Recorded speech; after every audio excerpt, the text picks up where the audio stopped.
अस्सलाम वालेकुम, मैं हूं शाहजेब खानजादा। सियासत में बढ़ती हुई अदम बर्दाश्त शिद्दत पसंदी की शक्ल इख्तियार कर सकती है। सियासी रहनुमाओं को गौर करना होगा कि मुआशरे को किस तरफ लेकर जाना है। कल मस्जिद नबवी में पेश आने वाला अफसोसनाक वाकया खतरनाक रुझान की निशानदेही कर रहा है। कल वजीर आजम शहबाज शरीफ और उनका वक्त रोज़ा रसूल सल्लल्लाहु अलैहि वसल्लम पर हाजिरी देने पहुंचा, जहां मस्जिद नबवी के इहाते में कुछ अफराद ने नारेबाजी शुरू कर दी। वीडियोस में देखा जा सकता है कि कुछ अफराद मरियम औरंगजेब और शाहजेन बुख्ती को घेरते हुए उनके खिलाफ चोर चोर के नारे लगा रहे हैं, गालियां दे रहे हैं और वीडियोस भी बना रहे हैं। इस वाक़े पर अवाम की जानिब से शदीद रद्द-ए-अमल सामने आया। सियासी और मजहबी रहनुमाओं ने भी इस पर सख्त रद्द-ए-अमल का इजहार किया। वफाकी वज़ीर दाखिला राना सनाउल्लाह इसका इल्ज़ाम तहरीक इंसाफ पर लगा रहे हैं और आज जियो न्यूज़ के प्रोग्राम नया पाकिस्तान में मेज़बान शहजाद इकबाल को उन्होंने बताया कि CCTV फुटेज से वाज़ेह है कि इस वाक़े की मनसूबाबंदी की गई। तहरीक इंसाफ ने बाकायदा जमाती तौर पर वो यहाँ पे इसकी प्लानिंग की। फिर कुछ लोगों को यहाँ से भेजा गया जिन्होंने वहाँ पे जाके बाकायदा जो है वो लोगों से राब्ता किया। वहाँ पे जो CCTV एविडेंस जो वहाँ से अवेलेबल है वो पूरी तरह से जो है वो इस बात को साबित करती है कि ये लोग जो है ये उन लोगों को लेके आए हैं, इनके टेलीफोन कनेक्शन है। इस बारे में सऊदी हुकूमत जो है वो भी जो है वो काम कर रही है। बराह रास्त तहरीक इंसाफ पर इसका इल्ज़ाम लगा रहे हैं। इमरान खान ने अभी तक भी इस वाक़े की मजम्मत नहीं की है। कल इमरान खान से मुलाकात करने वाले साबिक वफाकी वज़ीर मजहबी उमूर और तहरीक इंसाफ के रहनुमा नूरुल हक कादरी साहब हमारे साथ मौजूद हैं। कादरी साहब, बहुत शुक्रिया मैं शो में ज्वाइन करने के लिए। चाहे मुख्तलिफ मजहबी तबके से ताल्लुक़ रखने वाले लोग हों, मौलाना तारिक जमील हों या फिर सियासी रहनुमा हों, सब इस वाक़े की मजम्मत कर रहे हैं, मगर अली मोहम्मद खान साहब के अलावा हमने देखा नहीं कि तहरीक इंसाफ की तरफ से एक मजम्मत आई हो। आप क्या कहिएगा इस वाक़े के हवाले से? बगैर किसी लैतोलाल चूनो चरा और एफ एंड बट्स ये वाक़या हर सूरत में काबिल मजम्मत है।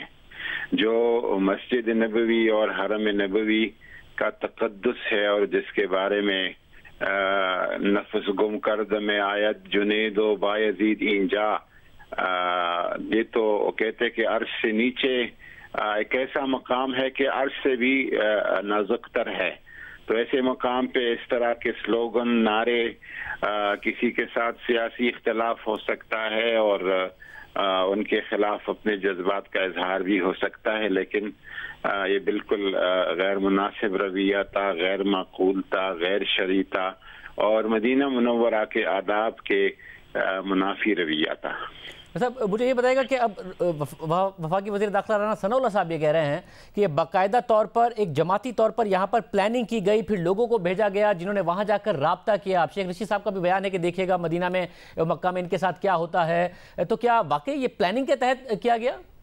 नहीं, हरगिज़ ऐसा नहीं हो सकता। और ये कुछ लोगों का देखें, पाकिस्तानी कौम का जो मौजूदा हुकूमत के बारे में एक फ्रस्ट्रेशन है, एक गुस्सा है, एक बहुत कीना है, एक बहुत ज्यादा उनके यहाँ गैज़ो गज़ब है, उसका इजहार मुख्तलिफ दुनिया में मुख्तलिफ जगहों में करते हैं। लेकिन वहाँ की कोई शायद जस्टिफिकेशन हो और बिल्कुल है। अपने गुस्से का इजहार वो लंदन में भी कर रहे हैं, टोरंटो में भी कर रहे हैं, कोलालमपुर में भी कर रहे हैं, दुबई में भी कर रहे हैं। लेकिन ये मकाम उस गुस्से का या उस नफरत का या उस कीना का या उस फ्रस्ट्रेशन के इजहार का ये जगह नहीं है। और पार्टी क़ियादत वो इमरान खान जो मदीना मुनव्वरा में जूते उतार के पाप बरहाना मदीना शरीफ के गलियों में एज वज़ीर आज़म पाकिस्तान घूमता फिरता है, वो किस तरह ये किसी को कहेगा कि आप उस शहर के तक़द्दुस को पामाल करे? पार्टी का क़ियादत का इससे कोई ताल्लुक नहीं है। इस हवाले से यकीनन पार्टी के भी संजीदा तबकात में इस पे गुस्सा भी है और तकलीफ भी है। बस अब इसमें मसला है कि लेकिन अगर एक सवाल मैं कर सकूं, जैसे अली मोहम्मद खान साहब हैं उनकी तरफ से और आपने भी बगैर इफ्स एंड बट्स के इस वक्त इस बात को की मजम्मत की है, मगर बहुत सारे पार्टी के रहनुमा जिसको जस्टिफाई कर रहे हैं, शेख रशीद साहब भी कर रहे हैं, तहरीक साहब के दूसरे रहनुमा भी कर रहे हैं। और आज इमरान खान साहब ने पार्टी वर्कर से खिताब किया, उन्होंने इसकी मजम्मत तक नहीं की है, ट्वीट में भी मजम्मत नहीं की। आप उनसे भी कहेंगे कि इसकी कम अज कम मजम्मत करें और अपने कारकुनों को कहें कि इस तरीके से ना करें? देखिए, मैं और अली मोहम्मद खान साहब बिलुमूम मजहबी मामलात पे, अली मोहम्मद खान साहब भी करते रहते हैं, मैं भी मजहबी मामलात पे, ये पार्टी ही की लाइन होती है जब हम इस पे बात कर रहे होते हैं। और शेख रशीद साहब के बारे में कहा गया कि उसने कहा था कि ऐसा होगा, उन्होंने अपने खदशात का इजहार किया था। चूंकि इस मौजूदा जो सियासी अशरफिया बरसर इक़्तिदार है, इनके खिलाफ तो हर जगह पे इस तरह का एक एहतजाज, इस तरह का एक रद्द-ए-अमल नजर आता है। तो शेख रशीद साहब ने अगर कहा है तो इस सियाक व सबाक और इस पे राय में कहा है कि ये रद्द-ए-अमल वहां पे खुदा न खास्ता हरमैन शरीफैन में भी हो सकता है। लेकिन मैं एक बात करूं, इस वाक़े के पस मंजर में जो लोग इस सियासी बरसर इक़्तिदार अशराफिया के लिए जो हिमायत और सियासी एक हमदर्दी ढूंढने के तलाश में है, वो भी काबिल मजम्मत है। अच्छा, और मुझे ये बताइएगा कि ज़ाहिर आप और आपने कहा अली मोहम्मद खान साहब ज़्यादातर मजहबी मामलात पर बात करते हैं, मगर इमरान खान साहब तो खुद हर तकरीर में मजहब के हवाले से बात करते हैं। आज भी उन्होंने की है, तो वो खुद हर हवाले से ट्वीट करते हैं। आज भी उन्होंने ट्वीट किया है, तो वो नहीं ट्वीट कर सकते, वो नहीं इस वाक़े की मजम्मत कर सकते अगर आप और अली मोहम्मद खान साहब कर सकते हैं? देखिए, हम उन्हीं के तर्जुमान हैं, हम उन्हीं के लोग हैं। जब हम कोई बोलते हैं तो उन्हीं के बोली बोलते हैं, उन्हीं के मिजाज के मुताबिक बोलते हैं और उन्हीं की जज्बात का हम इजहार और उसकी अक्कासी करते हैं। अच्छा, फिर मुझे ये बताइएगा कि काजी साहब के इस वक्त एक ज़ाहिर जो अदम बर्दाश्त का माहौल पैदा हो गया है। कल कासिम सूरी साहब के साथ जो हुआ वो भी काबिल मजम्मत है, उससे पहले नूर आलम खान साहब के साथ हुआ वो भी काबिल मजम्मत है।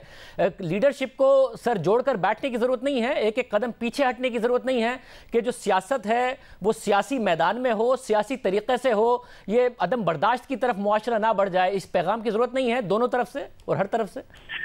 देखिए, जब एक हुकूमत को एक बरसर इक़्तिदार जिनको अवाम ने 5 साल का मैंडेट दिया है और उसको आप एक गैर मुनासिब और गैर आईनी तरीके से और एक मिली भगत से तमाम मुल्क के इदारे ऑर्गेनाइजेशन उसमें शामिल हो और इसी तरह बेदखल कर देते हैं, तो उसका इस तरह रिएक्शन होना, इस तरह रिपरकशंस होना, ये एक फितरी अमल है। लेकिन फिर भी मैं समझता हूँ कि इस तरह जिस अंदाज में हम एक तसादुम की तरफ जा रहे हैं और ऐसी तरफ जा रहे हैं को खुदा न ख्वास्ता एक मुल्क एक बड़े सानहे से दो चार हो सके, खाकम बदहन में समझता हूं कि बहुत खतरनाक सिमत में जा रहे हैं। तमाम सियासी जमातों की क़यादत को इस पे मिल बैठकर सोचना चाहिए, बात करना चाहिए और इसके जो जहां बेइंसाफी होती है किसी फर्द के साथ, किसी जमात के साथ, किसी शख्सियत या क़यादत के साथ, वहां इस तरह वाकयात रूनुमा होना एक फितरी बात है और उसको आप रोक नहीं सकते। आपने दो अल्फाज कहा गैर आईनी है और कहा तमाम इदारों ने मिलकर। गैर आईनी कैसे है? आपके इत्तेहादी थे वो वहां चले गए और आप अक्सरियत खो गए जिसकी वजह से इमरान खान वजीर आजम नहीं रहे। गैर आईनी कैसे है? देखिए, अक्सरियत देना बनाना ये तो आपको भी इल्म है कि किस तरह अक्सरियत बनाई जाती है, किस तरह तोड़वाई जाती है, किस तरह एक पार्टी के लोगों को दूसरे पार्टी के साथ नती किया गया, एक इत्तेहाद के लोगों को दूसरे इत्तेहाद में हांका गया, जमा किया गया। वो आपके सामने है सारी चीजें। और एक जमात को जो अक्सरियती पार्टी थी, बड़ी पार्टी थी, बड़ी जमात थी और उसको इस मुल्क के अवाम ने मैंडेट दिया था 5 साल के लिए और उससे पहले 2-3 दफा 5 साल का मैंडेट लोगों ने पूरा किया और एक शख्स को, एक शख्सियत को, एक क़यादत को, एक जमात को अपनी पसंद नापसंद की वजह से आप बेदखल कर देते हैं, तो उसको मैं गैर सियासी भी कहूंगा, गैर जमहूरी भी कहूंगा और साजिश भी कहने पे मजबूर हूँ। और साजिश आपने कहा तमाम इदारे, कौन से इदारे? जमहूरी अमल तो था जाहिर है, मगर कौन से इदारे? वो इदारे आपके भी इल्म में, हमारे भी इल्म में हैं। सारे जो इस मुल्क में हर मामलात में उनकी मुदाखलत होती है, हर एक चीज के साथ उनका वास्ता होता है, इसका एक बेहतर तरकीब भी वो कर सकते थे। बस मगर उन्हीं इदारों पर इल्जाम है कि आपकी 2018 में हुकूमत भी उन्होंने ही बनाई थी और आपके इत्तेहादी बताते हैं कि फोन कॉल कर करके वो करते थे। इस दफा तो उन्होंने कहा कि हम न्यूट्रल हैं, आपने जो करना है फैसला कर लें। मेरे ख्याल में ऐसा नहीं है। उनको भी अगर पूछा जाए तो सियासी बयान और ज़ाहिरी तौर पर इस तरह तो हो सकता है, लेकिन वो इस तरह नहीं। वो उनको यहाँ इकट्ठे करना, जमा करना और इस तरह एक तरतीब से तहरीक अदम एतमाद को कामयाबी दिलाना, उस फिगर स्कोर शुमार को पूरा करना कोई इतना आसान काम नहीं होता। तो फिर काजी साहब हमारे इदारे इसमें इन्वॉल्व थे, जो कि आप कह रहे हैं आमतौर पर ये सियासी मामलात करते हैं, या फिर अमरीकी साजिश थी? अमरीकी साजिश तो थी। अमरीकी साजिश को आप मुदाखलत कह दें या साजिश कह दें, मुख्तलिफ अल्फाज, लेकिन नतीजा दोनों का एक ही है, और वो यही है कि एक नुमाइंदा हुकूमत को बेदखल करना, क्योंकि अमरीकियों को पसंद नहीं है और अमरीकी सरकार इस पर नाराज है, जो भी आप नाम दे दें। तो अमरीकी सरकार नाराज थी, उन्होंने मुदाखलत की और हमारे इदारों ने अमरीकी मुदाखलत में और साजिश में साथ देते हुए इमरान खान साहब की हुकूमत गिरा दी है, कह रहे हैं आप? बदकिस्मती से बहुत सारे लोग इसमें इन्वॉल्व हैं, बदकिस्मती से हमारे इदारे इन्वॉल्व हैं। देखें, ऐसे जिस तरह ये मामलात, ये कौम की जुबान में बोलता हूँ, ये फ्रस्ट्रेशन, हमने बात शुरू कर चुके फ्रस्ट्रेशन से, और ये फ्रस्ट्रेशन कहाँ से आती है? जब लोग देखते हैं कि हमें सुप्रीम कोर्ट से भी इंसाफ नहीं मिल रहा, सियासी क़यादत से भी इंसाफ नहीं मिल रहा, मीडिया से भी इंसाफ नहीं मिल रहा, तो जाहिर है एक तसादुम और फ्रस्ट्रेशन की तरफ तो लोग जाएंगे। गाजी साहब, मसला ये है कि अगर इमरान खान साहब ये कहेंगे कि मैं अगर कोई गैर आईनी काम कराऊं अपने डिप्टी स्पीकर से, तो सुप्रीम कोर्ट उसको कवर दे, और अगर ना दे तो वो अगर इदारों के खिलाफ तकरीर करेंगे कि क्यों इदारे खुल गए थे और क्यों इदारों ने ये किया, तो फिर अवाम को गुस्सा आएगा। तो उनका काम है कि एक जमहूरी तरीके से और आईनी तरीके से अगर एक प्रोसेस हुआ है तो अवाम को वो ना बताएं जो नहीं हुआ है। अगर वो ये बताएंगे और इदारों के खिलाफ ऐसी बात करेंगे और मुखालिफों के खिलाफ ऐसी बात करेंगे, तो अवाम में तो गम गुस्सा आएगा। जाहिर है, अगर एक केस पार्टी के मेंबर्स का फ्लोर क्रॉसिंग का केस वो पेंडिंग होता है और आज तक उसका फैसला सुनाई नहीं दी जाता, और सेम नौयत के आईन एक दूसरे केस के लिए रात के 12 बजे कोर्ट्स के मुअज़्ज़ज़ अदलिया के दरवाजे खुल जाते हैं, तो फिर तो लोग यही तस्वर करेंगे कि एक इंसाफ जो है वो होना भी चाहिए और देखना भी चाहिए। देखा नहीं जा सका। मगर साहब, आपकी जो हुकूमत गिरी है वो फ्लोर क्रॉसिंग से नहीं गिरी है, इत्तेहादियों के जाने से गिरी है। लेकिन इत्तेहादियों को भी किसी ने तो उकसाया, किसी ने तो बताया, किसी ने तो जमा कराया। वो तो कहते हैं कि हमें जो हुकूमत के साथ इमरान खान साहब के साथ जमा कराया था फोन कॉल पर, और कानून साजी में भी जमा कराते थे, इस दफा तो हमें फोन कॉल नहीं आई, इसलिए हमने अपना फैसला खुद किया है। ये चेन ऑफ इवेंट था जो कि वहां से एक खत से शुरू हुआ, बल्कि खत से पहले इमरान खान का जो चाइना के साथ और रूस के साथ दोस्ती के मामलात है और एक बेहतरीन ताल्लुकात उस्तवार करने और बनाने का, पाकिस्तान की खारिजा पॉलिसी को खुद मुख्तार बनाने का जो एक सोच था, उस सोच के आगाज से ये शुरू होते हैं और फिर यहाँ पे उस रात 9 अप्रैल पे खत्म हो जाते हैं। वैसे मगर गुज़िश्ता हुकूमत ने चाइना के साथ सीपैक किया, रूस के साथ भी MOU साइन किया कि पाकिस्तान में गैस पाइपलाइन बनानी है। इमरान खान ने ऐसा क्या अलग किया था जो गुज़िश्ता हुकूमतों ने नहीं किया था कि उनसे नाराज हो गए लोग?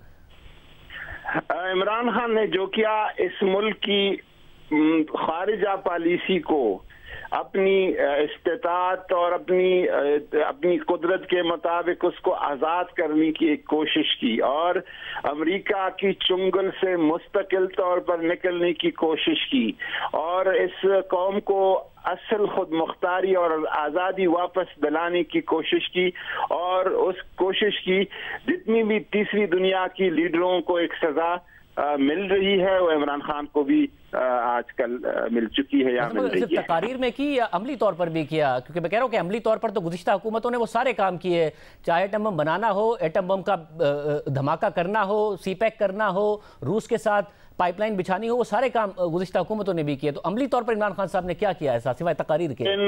यूक्रेन हमले के दौरान और कुछ यूरोपीय ममालिक और सफरा की तरफ से खत लिखने के बावजूद पाकिस्तान की खुद मुख्तारी और आज़ादी के लिए रूस की तरफ जाना और मॉस्को विजिट जो है वो तो अमली इक़दाम था, वो तो तकरीर नहीं थी, तहरीर नहीं थी, गुफ्तगू नहीं थी, कोई स्टेटमेंट नहीं थी, अमली इक़दाम था। तो उस अमली इक़दाम की वजह से आपको लगता है कि ये सारा का सारा काम हुआ? क्योंकि उससे तो बहुत पहले ये कह चुके थे कि हम नो कॉन्फिडेंस करेंगे। इमरान खान साहब तो 23 फरवरी को गए, उससे पहले नो कॉन्फिडेंस की बात आ गई थी।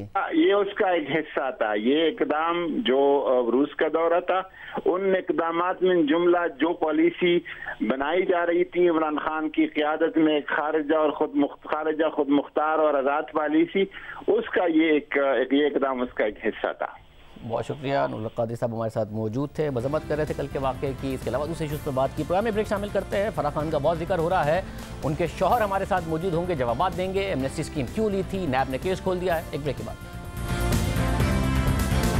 इमरान खान की अहलिया बुशरा बीबी की करीबी दोस्त फराह खान पर इल्जामात के बाद अब बाकायदा इंक्वायरी का आगाज हो गया है। नैब ने गैर मामूली तौर पर फराह खान के खिलाफ आमदनी से ज़ायद असासे और मनी लॉन्ड्रिंग की इंक्वायरी शुरू कर दी है। नैब के एलामिये के मुताबिक फराह खान और दीगर के खिलाफ इंक्वायरी नामालूम ज़राए आमदनी, मनी लॉन्ड्रिंग और मुख्तलिफ कारोबारों के नाम पर मुतादिद अकाउंट्स रखने पर की जाएगी और डीजी नैब लाहौर को इस हवाले से कानून के मुताबिक इंक्वायरी करने की हिदायत दे दी गई है।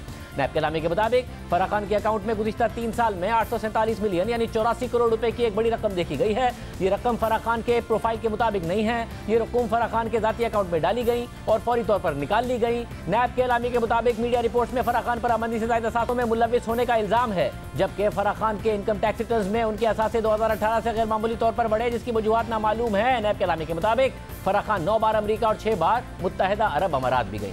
जब नैब ने इंक्वायरी का ऐलान किया तो हमने नैब से रब्ता करके उनसे सवाल पूछा कि फराह खान अवामी नुमाइंदा नहीं थी तो नैब ने किस कानून के तहत उनके खिलाफ इंक्वायरी शुरू की और क्या नैब के पास इस हवाले से करप्शन के सबूत हैं। ये इंक्वायरी सिर्फ मीडिया रिपोर्ट्स पर ही शुरू कर दी है। इस हवाले से नैब ने हमें तो जवाब नहीं दिया, मगर आज अपनी वजाहत जारी की है कि फराह खान के शौहर एहसन जमील गुज्जर 1997 से 1999 तक चेयरमैन जिला काउंसिल गुजरावाला रहे हैं। एक साबिक पब्लिक ऑफिस होल्डर की बीवी की हैसियत से फराह खान का कंडक्ट कानून के मुताबिक काबिल गिरफ्त है। अब नैब 23 साल पहले अवामी ओहदा रखने पर अगर तहकीकात कर रहा है तो इस इंक्वायरी में नैब के दायरा इख्तियार और तरीक़ाकार पर पहले ही सवालात उठ जाते हैं। इसके अलावा ऑपोजिशन फराह खान के हवाले से मुसलसल इल्जामात लगा रही है। नून लीग की नायब सदर मरियम नवाज ने लाहौर में खिताब करते हुए कहा कि फराह खान का दूसरा नाम इमरान खान है।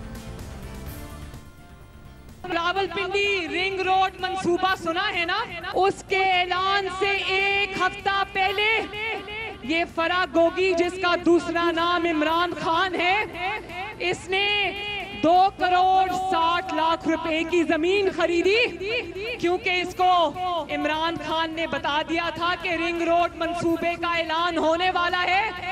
अगर ये जमीन तुम अब खरीदोगी तो ऐलान से पहले सस्ती मिलेगी और बाद में बेचोगी तो अरबों की जमीन हो जाएगी।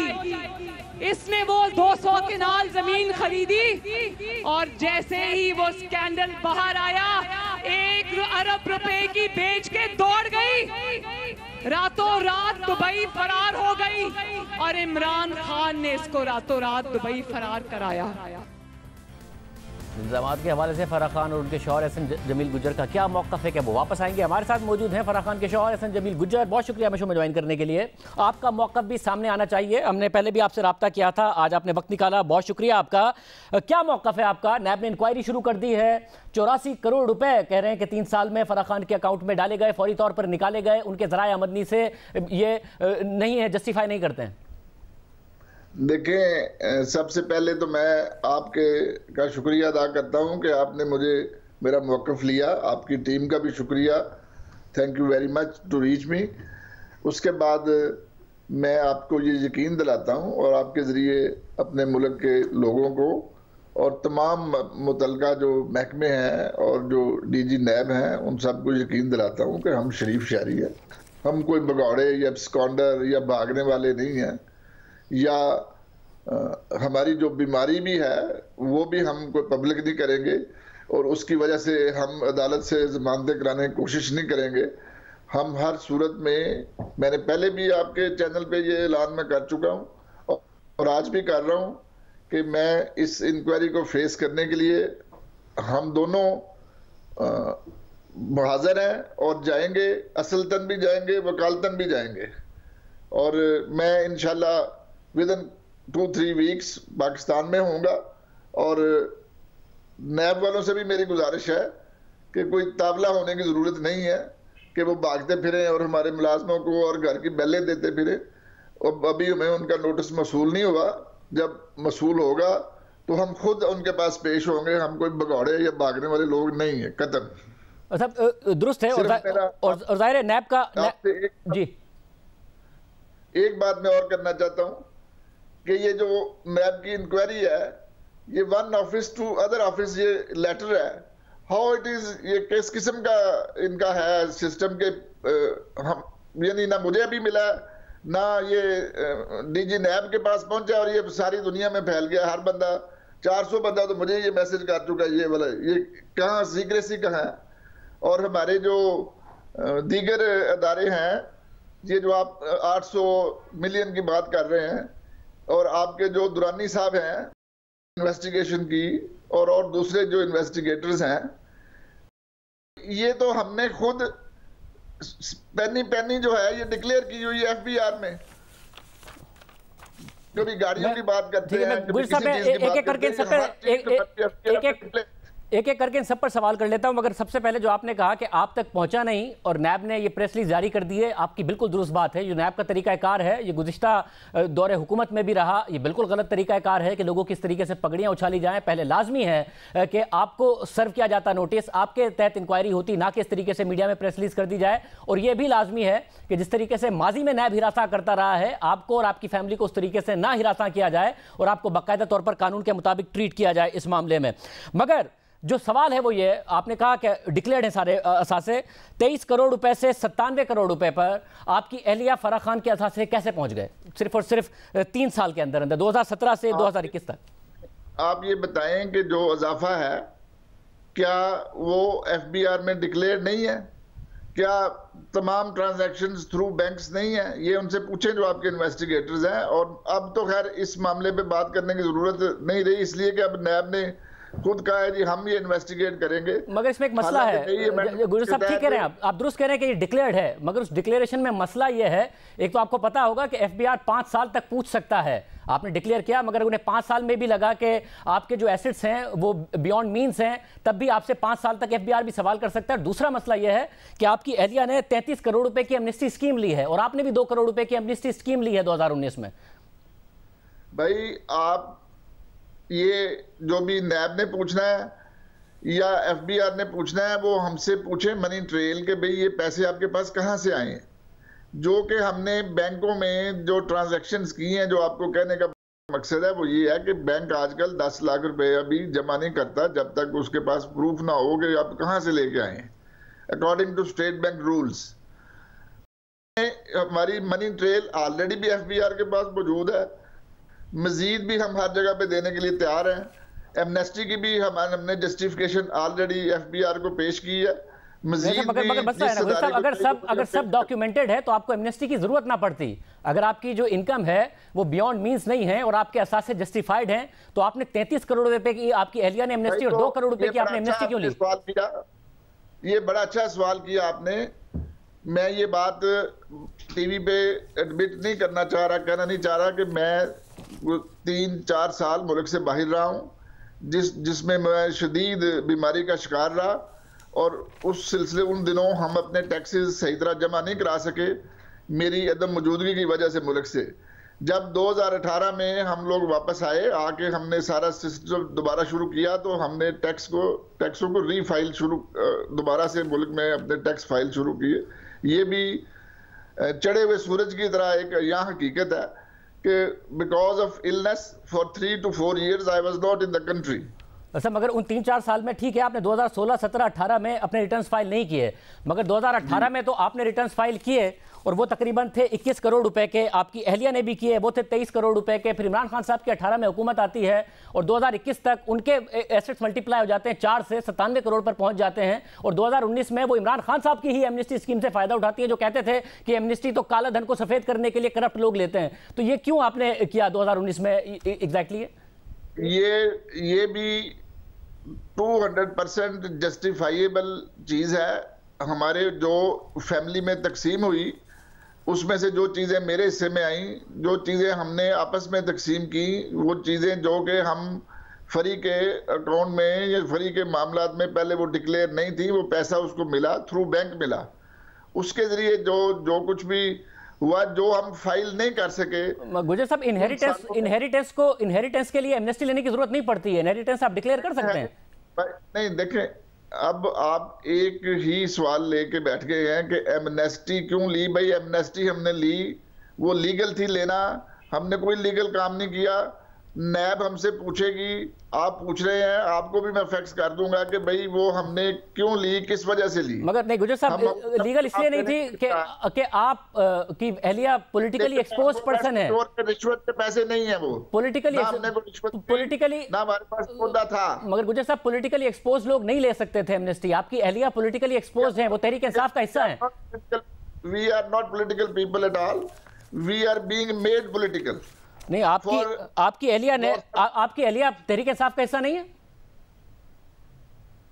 मेरी अहलिया तहरीक इंसाफ की कोई उनके पास बताएं कोई किसी किस्म की कोई पोस्ट या कोई मशीर या वजीर या कोई कुछ नहीं है। वो कवरिंग कैंडिडेट थी 2021 में, और शहबाज गिल ने ट्वीट किया उनके लिए कि फराह बीबी पीटीआई का हिस्सा है, पिछले कई सालों से जमात में एक्टिव हैं, उन्होंने सेनेट के लिए कागजात जमा कराए, फिर कवरिंग कैंडिडेट उनको बनाया गया खवातीन की एक निशिस्त पर। वो रुकन है जरूर है एक जमात की, पर रुकन डज नॉट मीन कि भाई वो उन्होंने कोई जो है ना वो अरकान तो आप भी हैं कई अदारों के, ठीक है, बात तो होती है चीफ एग्जीक्यूटिव वगैरह की, लेकिन मैं प्रोफेशनल ऑर्गेनाइजेशन से एसोसिएटेड होना और एक सियासी जमात से एसोसिएटेड होना और फिर मुल्क के वजीर आजम की अहलिया की दोस्त होना, ये बहुत सारे मामला आ जाते हैं। अच्छा, आप खुद भी तो रहे हैं ना, गुजरांवाला के डिस्ट्रिक्ट काउंसिल के चेयरमैन रहे थे गुजर साहब आप? जी बिल्कुल रहा हूं मैं चेयरमैन, डिस्ट्रिक्ट काउंसिल का बिला मुकाबला चेयरमैन हुआ था। अच्छा, तो आप खुद पब्लिक ऑफिस होल्डर है ना, आप नहीं ले सकते थे एमनेस्टी स्कीम? आपकी अहलिया भी नहीं ले सकती थी एमनेस्टी स्कीम, आपके वालिद साहब भी मिनिस्टर रहे हैं, आप लोग नहीं ले सकते थे एमनेस्टी स्कीम? मैंने पॉलिटिक्स से 1999 की रिटायरमेंट ले ली हुई है। आई वाज नॉट इन, मैंने उसके बाद कभी कोई सियासत में हिस्सा नहीं लिया। आपके वालिद साहब तो रहे मिनिस्टर, अभी भी एमपी हैं नून लीग के, तो आप नहीं ले सकते थे एमनेस्टी स्कीम? तो आपने मेरा भाई फरा की बात करनी है, मेरी बात करनी है, वालिद साहब की बात करनी है, दादे की बात करनी है, लेट्स मेक इट क्लियर। अगर जब मैं आगे सवाल करूंगा तो नाजरीन को लगेगा कि सब एक ही हैं, क्योंकि गुजर साहब 2020 में, वैसे आपके वालिद साहब कहते हैं कि उन्होंने आपको मुकम्मल तौर पर डिसोन कर दिया था जब फराह बीबी की आपसे शादी हुई है, मगर आप 2020 में अपने वालिद साहब से 5 करोड़ रुपए लेते हैं और 2020 में ही वो 5 करोड़ रुपए फराह खान साहब को साहिबा को देते हैं। क्लियरिंग हो रही है जी। सुने, मेरे वालिद साहब मेरे दादे की दी हुई जमीन जब बेचेंगे तो मैं अपना हिस्सा नहीं लूंगा उनसे। मगर वही 2020 में आपके वालिद साहब को आपके बेटे 241 एकड़ की जमीन जो है 241 केनाल की 248 केनाल की वो ट्रांसफर करते हैं। आपके बेटे आपके वालिद साहब को ट्रांसफर कर रहे हैं, आपके वालिद साहब आपको 5 करोड़ दे रहे हैं, आप 5 करोड़ फराह खान साहिबा को दे रहे हैं। वो बेटे जो है ना, जिन बेटे की आप बात कर रहे हैं, वो बड़े लाडले हैं हमारे बुजुर्गों के, हमें तो उन्होंने निकाला हुआ है घर से, लेकिन वो बड़े खास उनके बच्चे हैं, बड़े उनको वो अल्लाह ताला उनका प्यार मोहब्बत कायम दायम रखे। उसका जो है ना वो जवाब मेरा ख्याल है आपके प्रोग्राम पे वो दे चुके हैं, मैं चूंकि उसमें मेरा कोई अमल दखल नहीं है। मगर आपको 5 करोड़ देने का उन्होंने कहा ऐसे ही दे दिए थे, आपसे अगर ताल्लुक नहीं था तो आपको 5 करोड़ कैसे दे दिए थे, और आपके बेटे से 248 केनाल कैसे ले लिए थे? ज्यादा सुने, बाप इनकार नहीं कर सकता कि मैं उसका बेटा नहीं हूं, और मैं भी इनकार नहीं कर सकता कि वो मेरे बाप नहीं है। तल्लक होना और चीज होता है, रिश्ता होना और चीज होता है। तल्लक होता है जब कॉर्डियल रिलेशनशिप होते हैं। वो उन्होंने नहीं, मैंने वो नहीं मानते, उनकी मर्जी है, मेरा जोर तो नहीं है। मैं तो आज भी उनसे रिक्वेस्ट करूंगा आपके जरिए भी कि वो मुझे भी जाने दें और फरी को भी जाने दें, हम भी उनके बच्चे हैं, हमारे साथ भी प्यार शफकत हमें भी होते हैं, लेकिन मेरा उन पर जोर तो नहीं है। लेकिन जब वो जायदाद बेचेंगे तो हमारा फर्ज बनता है उनसे हिस्सा लेना उसका। वो 5 करोड़ उन्होंने आपको दिए, आपने फराह खान साहिबा को दे दिए? मैंने जिसको भी दे दिए, मैंने उनसे लिए। और उसके बाद अब मसला ये हो रहा है कि एक तो आपने एमनेस्टी ली, आपकी अहलिया ने एमनेस्टी ली, मगर सिर्फ असासे जो हैं उन दोनों के नहीं बढ़े हैं, आपके वालिद साहब के भी बढ़े हैं पाकिस्तान तहरीक इंसाफ के दौर में। हालांकि उनका ताल्लुक नून लीग से है और आपके साथ उनके ताल्लुकात अच्छे नहीं हैं, वो आपको पैसे भी दे रहे हैं, उनके अपने असासों की वैल्यू भी बढ़ जा रही है। आप ईमानदारी से बताएं आपके भी बड़े हैं कि नहीं? सबके बड़े होते हैं, सबके हैं, बिल्कुल हैं। आपके बड़े हैं ना, जिस तेजी से पैसा डिवैल्यू हो रही है सबके बड़े हैं। आप क्या कह रहे हैं? अच्छा मैं समझा, आप कह रहे हैं कि आपके बड़े हैं या नहीं, पैसे बड़े हैं या नहीं। और साहब आप पाकिस्तान में किसी से भी आप पाकिस्तान में किसी से भी पूछ लें, तहरीक इंसाफ के दौर में 4 गुना से मल्टीप्लाई मेरा नहीं ख्याल किसी के भी हुए हैं, मेरे भी नहीं हुए हैं, आपके हुए हैं, और आप ही ने एमनेस्टी लिए, मैंने नहीं लिए। ठीक है, देखें मैंने आपको बार बार ये बात कही है कि जो भी चीज आप बार बार लेके आ रहे हैं, हमारे पास उसकी मनी ट्रेल भी है, वो पैसे कहाँ से आए, किधर गए, क्या हुआ, हमने उसका क्या लिया, ये सारी चीजें ओपन लाइक ए बुक हैं। ठीक है, ये FBI को भी पता है, हर जगह पता है। एमनेस्टी का सवाल आपने उठाया, इसका भी हम जवाब दे देंगे, नेक्स्ट प्रोग्राम में आपको लिख के भी दे देंगे ये कहाँ से आए थे पैसे। नहीं, आपने पिछले प्रोग्राम में शहजाद इकबाल को भी कहा था मैं अपने लॉयर से बात करूंगा। अब मसला आपका नहीं है ना, जाहिर है आप तो एक प्राइवेट शहरी के तौर पर आपसे सवाल हो ये नहीं बनता है, मगर क्योंकि आपका जो नाम है वो इमरान खान साहब के लिए इस्तेमाल हो रहा है और उनकी एहलिया के लिए इस्तेमाल हो रहा है, आपका और आपकी एहलिया का नाम, कि उनके दौर में आपने ये पैसे बनाए हैं और उनका ताल्लुक इस्तेमाल करते हुए बनाए हैं, इसलिए आपसे सवाल हो रहा है। और आप दोनों के नहीं और आपके वालिद साहब के नहीं, फराह बीबी की जो बहन है उनके असासे भी जो 2016-17 में बिल्कुल सेम थे, वो बिल्कुल सेम थे, वो इमरान खान साहब के दौर में 5.5 करोड़ से बढ़कर 13.5 करोड़ हो गए। उनकी बहन के असासे भी बहुत ज्यादा बड़े हैं। जाने दे खानजादा, अब हम सायों के ना निकाल लाना यार कि उनके भी बड़े हैं। रिपोर्टेड है ना, आपने फखर दुरानी की स्टोरी पढ़ी है, तो मैं उन्हीं का सवाल कर रहा हूं आपसे। मतलब ये आपके भी बड़े हैं, आपके एहलिया के भी बड़े हैं, आपके वालिद साहब के भी असासे, आप उनकी बहन के ट्रिपल हो गए। कारोबार किस लिए करते हैं? बढ़ाने के लिए करते हैं। हमने कारोबार किया है, हमारा आगे भी इंशाल्लाह बढ़ेंगे। वही ना, उसको बढ़ते रहे हैं। आपका हक है पैसे कमाना, गुजर साहब, लोगों के साथ बढ़ते हैं। गुजर साहब, आपका हक है कमाना, मगर उसमें मसला यह है कि जस्टिफाई करना जब एक ताल्लुक इमरान खान साहब से आ रहा हो, जैसे आपने कहा कि उनकी बहन के भी बड़े, फराह खान साहिबा के बिल्कुल बढ़ सकते हैं, मगर 8.5 करोड़ रुपए की उनकी रेमिटेंसेस आई हैं तरसीलात ज़र, हालांकि उनका बैरून मुल्क कोई ना डिक्लेयर्ड असासा है ना कोई डिक्लेयर्ड उनका कारोबार है। ये 8.5 करोड़ रुपए कैसे आ गए? उनके बारे में कुछ नहीं कह सकता, ना मेरा कोई हक है उनके बारे में बोलने का। ठीक है, आप पहले पता कर लें कि जिस मुल्क से उनको आ रही है रेमिटेंसेस, वहां उनकी क्या स्टेटस है। हम आपको एक यकीन दहानी कराते हैं, आप छोटे भाइयों की तरह, कि कतन फरी ने किसी किस्म के किसी के भी फ्रंटमैन का कोई किरदार अदा नहीं किया, ना हम इस कमाश के लोग हैं। हमारे लिए जो आप बार बार इमरान खान के साथ मरियम साहिबा का आपने शॉट सुनाया, अब उनका आप सुन लेंगे, वो इतनी बड़ी लीडर हैं, वो तस्वीर दे के कह रही हैं ये इतने लाख का जी इन्होंने पर्स पहना हुआ है, इतने लाख के इनके सैंडल हैं। आज वो कह रही हैं, मैं आपको हल्फन कहता हूं कि मरियम साहब का ये क्लेम अगर हो सच्चा कि हमारी कोई जमीन 20 कनाल, 100 कनाल, 200 कनाल रिंग रोड के एरिया के करीब भी कहीं आती हो, तो हम जो है ना वो बाकी सारे क्लेम छोड़कर सजा भुगतने को तैयार है। ये 200% फॉल्स क्लेम है। ये इंपॉर्टेंट बात है, ये आम बात है। ये आप ये कह रहे हैं क्योंकि जो 2 स्टोरीज रिपोर्ट हुई हैं, अच्छा आप इसका जवाब दे दें कि 40 कनाल ज़मीन अगस्त 2021 में फराह बीबी ने खरीदी 3 करोड़ 20 लाख की, जबकि वैल्यू उसकी 50 करोड़ थी, और 2 साल में बनीगाला में मजमूई तौर पर 240 कनाल ज़मीन उन्होंने खरीदी, बनीगाला में 41 करोड़ रुपए अदा किए। ये गलत है स्टोरी, ऐसा कुछ नहीं है। ये स्टोरी भाई, वो ज़मीन जो है वो सबके पास है। ठीक है, इधर उन्होंने कोई फलाई इदारा बनाने की कोशिश की जो बाद में नहीं बन सका, और वो उसके मालिक है। फलाई इदारा बनाने की कोशिश की फराह बीबी के साथ? जी, हम उन सब ने मिलकर इदारा बनाने की कोशिश की, लंगर खाना चीजें, लेकिन वो, और दूसरी बात, जितने करोड़ों की आप कह रहे हैं ना, वो इस्तेमाल की जमीन है, कोई इतने अरबों की जमीन नहीं है वो जितने की आप कह रहे हैं। ज़ाहिर फराह बीबी से तो नहीं काम कर रहे होंगे साथ, वो किसके साथ, क्या बुशरा बीबी के साथ, इमरान खान साहब के साथ, किसके साथ फलाई इदारा बनाने की कोशिश की?